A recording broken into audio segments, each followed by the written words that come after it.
Ukraine brought the case to the United Nations highest court days after Russia invaded last year. Kyiv accuses Moscow of abusing international law by falsely alleging genocide in eastern Ukraine. Russia wants the case to be thrown out and objects to the court's jurisdiction.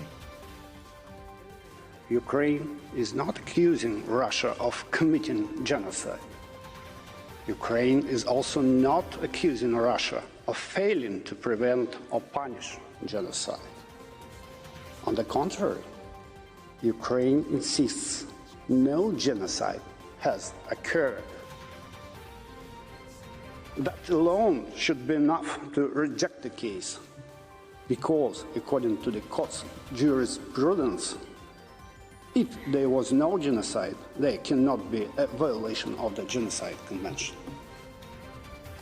All right, Geoffrey Nice joins us from Canterbury in the United Kingdom. He is Emeritus Gresham Professor of Law and the former lead prosecutor of the Slobodan Milosevic trial for the United Nations at the International Criminal Tribunal for Yugoslavia. Good to have you with us, sir. So first of all, what do you make of the prospects of this case being thrown out of court as Russia is pursuing?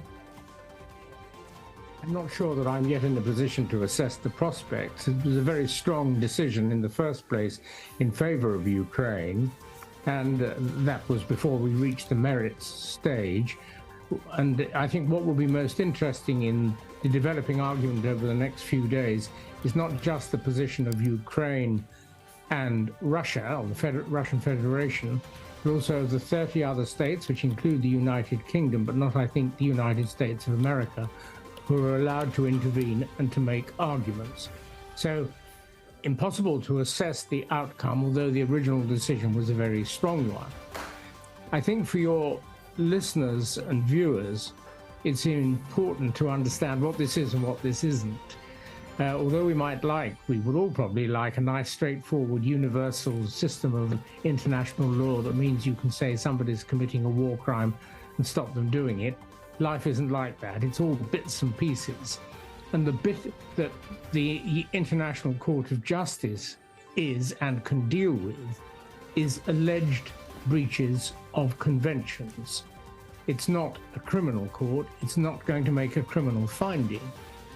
But what Ukraine was successful in doing, in raising at the court and now having argued, was to get the court to say that Russia must stop its warlike and warring attitudes and actions in Ukraine.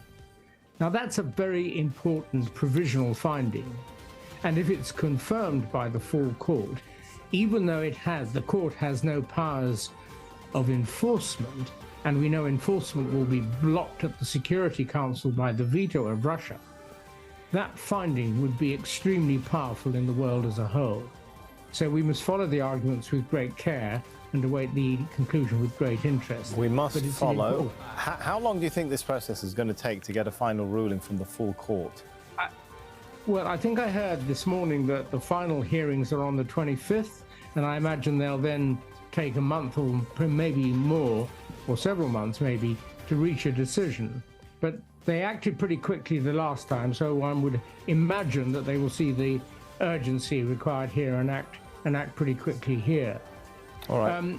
And I think, okay, sorry. I was going to say, going back to the earlier point you made, even if the court upholds the provisional finding that this war should end, that Russia should stop the war, we know that this can't be enforced, right? Practically speaking, it's going to go to the Security Council, will be vetoed by the Russians.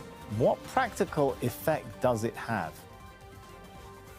Well, the practical effect it has is that other countries may be reinforced in their determination, for example, to apply sanctions on Russia or to carry on providing weaponry in support of Ukraine.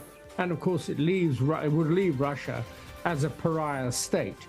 So although there's no powers of enforcement, in a sense, how could there be powers of enforcement unless you have an international police force and an international army? A finding that its invasion was not justified, its war is not justified, will have considerable potential follow-on effects. And those of us following perhaps the Western arguments in favor of Ukraine, we would say very positive effects. Most importantly, I think, in sanctions and in the continuing supply of weapons to Ukraine. Does it at all increase the legal exposure of some of the Russian officials if the full court goes the direction of the provisional court?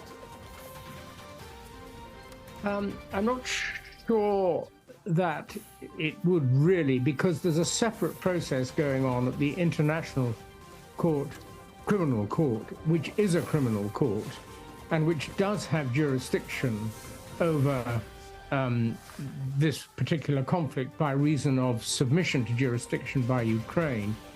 And we know that that court has already issued arrest warrants against Putin and one other in respect of violations of war crimes and crimes against humanity.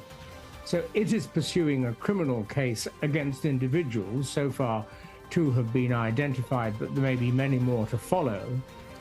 We know that Ukraine is pursuing and successfully pursuing its own criminal proceedings.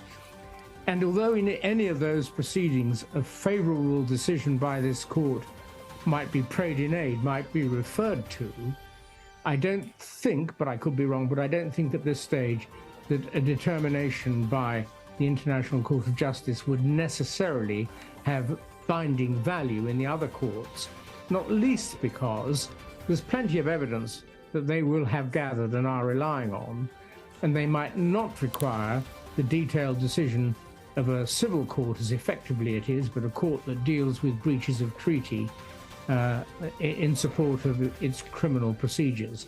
But that, I'm afraid, is also something we must put on hold, because Ukraine was very inventive in turning to the court in its application to have its right not to be falsely accused of genocide, as you explained in your helpful opening, to have it litigated at this court. And so imaginative lawyering or imaginative use of law by lawyers, not something we often see, but really welcome when we do see it, just may lead to this decision being of wider implication than I suggest.